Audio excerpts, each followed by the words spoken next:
Olá, eu sou o professor Diogo Comba, o Diogão da redação de português e literatura também. É assim que você me encontra nas redes sociais, professor Diogo Comba. Peço para que você se inscreva no canal, deixe o seu like e ative o sininho. E hoje nós vamos falar sobre o seguinte tema: alternativas para combater o aumento da pirataria digital no Brasil. Vou ler a proposta completa para você. A partir da leitura dos textos motivadores, que a gente já vai comentar, e com base nos conhecimentos construídos ao longo de sua formação, lógico que você tem bastante informação sobre essa questão da pirataria digital, redige um texto dissertativo argumentativo em modalidade escrita formal da língua portuguesa sobre o tema, a gente já falou, apresentando lá no finalzinho dele, como você bem sabe, proposta de intervenção que respeite os direitos humanos. Selecione, organize e relacione de forma coerente e coesa argumentos e fatos para a defesa do seu ponto de vista. Aí olha só as instruções para a redação. Rascunho você pode ou não fazer, sugiro que você nem faça, que você faça, na verdade, o esquema para o seu texto, conforme a gente já treinou. O texto deve ser escrito a tinta preta, na folha própria, até 30 linhas. A redação que apresentar cópia dos textos da proposta de redação terá o número de linhas copiadas desconsiderado para a contagem de linhas. Receberá nota zero em qualquer das situações expressas a seguir. Redação com 7 linhas escritas, até 7 linhas escritas, sendo considerada texto insuficiente. Depois, fugir ao tema ou não atender ao tipo dissertativo argumentativo. Depois, apresentar parte do texto deliberadamente desconectada do tema proposto. E, por último, apresentar nome, assinatura, rubrica ou outras formas de identificação. Beleza? Aí aqui, ó, um primeiro texto, a gente tem a definição do que é pirataria na internet. No segundo texto, olha só o iniciozinho dele. O usuário também pode cometer pirataria. Isso acontece quando ele reproduz o material que pode ser um software, um material educacional. Então, você tem que tomar bastante cuidado. Vamos supor que não foi você que colocou determinado produto cultural pirateado na internet, como uma música, uma série, um filme, qualquer coisa nesse sentido. Mas, se você reproduz isso, se você reproduz isso na sua casa, para um grupo de amigos, você, de certa forma, está sendo cúmplice, você está incentivando esse tipo de comportamento. Então, tome bastante cuidado com isso, quando você baixa esse tipo de coisa, né? Muito embora as pessoas acabem assistindo isso em plataformas como YouTube e afins, ou então até naquelas plataformas pirateadas de streaming, certo? Olha só aqui o próximo texto. A questão aqui, com o surgimento de várias plataformas de venda de conteúdo ao mesmo tempo, as pessoas começaram a buscar alternativas no mercado ilegal. A gente hoje tem uma infinidade de plataformas, né? Tem uma infinidade de serviços de streaming. Acaba ficando caro para as pessoas se forem assinar todas essas plataformas. Aí acabam buscando o quê? Um aparelhinho que você conecta à televisão e hackeia ou craqueia o sinal disso tudo, ou então a pessoa vai baixar ilegalmente, ou então vai usar algum serviço de streaming pirateado. Tudo isso é crime, certo? Você não pode fazer nada disso. Olha só, alguns números relativos à pirataria. 15,5 bilhões de reais por ano é o impacto financeiro da pirataria na TV. Só de imposto, o governo deixa de arrecadar 2 bilhões de reais por ano. Olha só isso. Tem um prejuízo para o governo que deixa de arrecadar impostos, mas tem prejuízo também para a classe artística que deixa de ganhar direitos autorais, por exemplo. Olha só isso. 33 milhões de brasileiros consumem conteúdo de TV por assinatura por um ou mais meios ilegais, o famoso Gatonete, como você já deve ter ouvido falar por aí. Há 4,2 milhões de contas de TV por assinatura foram canceladas no Brasil, por opção do cliente ou inadimplência nos últimos 5 anos. Isso aí é muito sintomático, lógico que tem a ver com problemas econômicos e sociais no Brasil, mas tem aí uma forte influência da pirataria. A pirataria, nos anos 90, por exemplo, foi um golpe muito forte na indústria fonográfica. O que é a indústria fonográfica? A indústria da música, da fita cassete, do CD e por aí vai. Continuando.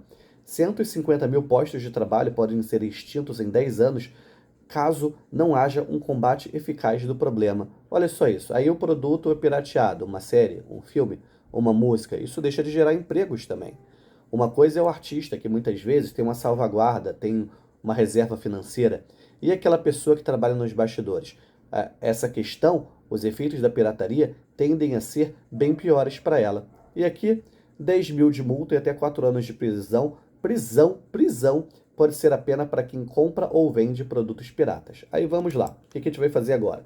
Eu vou ler e comentar aqui com vocês um texto, uma notícia que tem 1, 2, 3, 4 parágrafos falando sobre essa questão da pirataria digital, certo? Quando você fala em pirataria digital, você poderia imaginar como capa desse material o quê? Uma caveira com 2 espadas assim, e a caveira com aqueles números 100, como que ele fosse aqueles números bem estilizados de coisa da internet mesmo, né?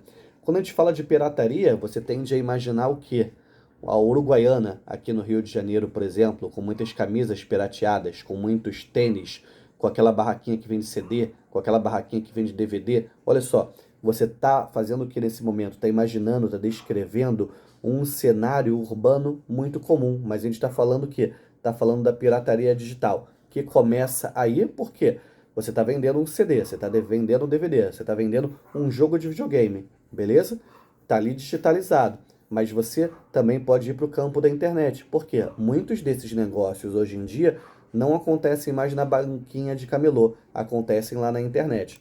Olha só o primeiro parágrafo do texto. A pirataria é uma realidade presente na vida de muitos brasileiros, seja na banquinha que vende camisetas de futebol falsificadas ou no site pirata em que se baixa filmes e séries. Acho que todo mundo aí deve conhecer algum site assim.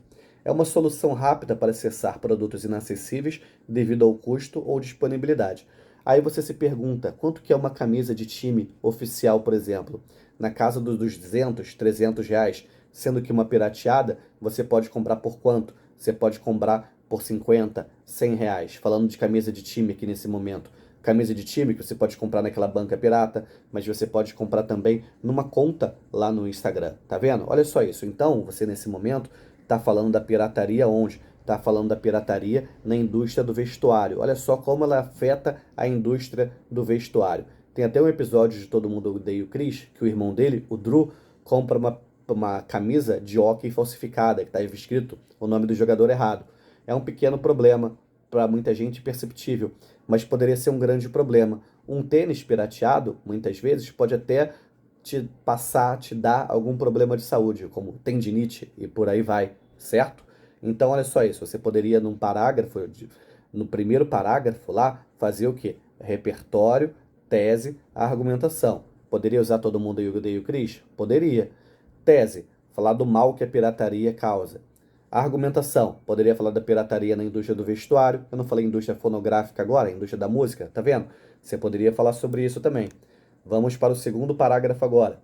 De acordo com o relatório da empresa de cibersegurança americana State of the Internet Akamai, o Brasil figura como o quinto país que mais consome conteúdo pirata no mundo. Esse conteúdo pirata, como a gente já falou, é a camisa de time, é a série, é o filme, é a música, beleza?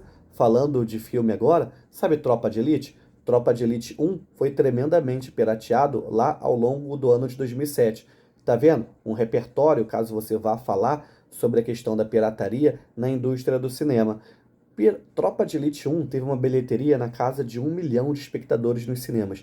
Imagina se o filme não tivesse sido pirateado, como a bilheteria seria maior, como os atores, como os envolvidos lá no filme poderiam ganhar mais em direitos autorais, como os próprios cinemas lucrariam mais, gerando empregos diretos e indiretos, tá vendo? Os impactos econômicos, sociais e culturais que a gente está tendo. Estou aqui fazendo uma brainstorming com você, você vai organizando as ideias aí no papel. Isso é vital para o processo.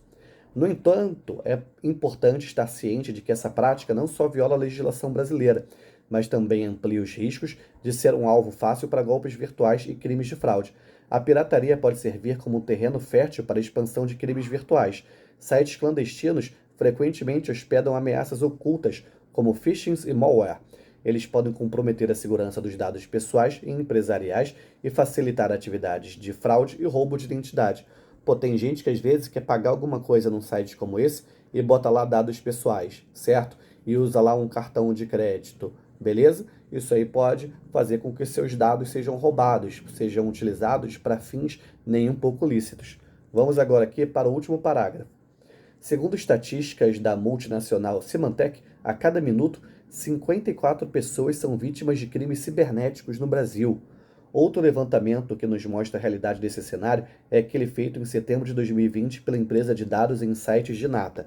2020, muita gente em casa, pessoa para se distrair, ia lá ver um filme numa plataforma de streaming pirata, baixava a música num site num aplicativo. Olha só os riscos para o computador. Olha só o risco de ter um vírus no computador, de ter o roubo dos seus dados. Tá vendo?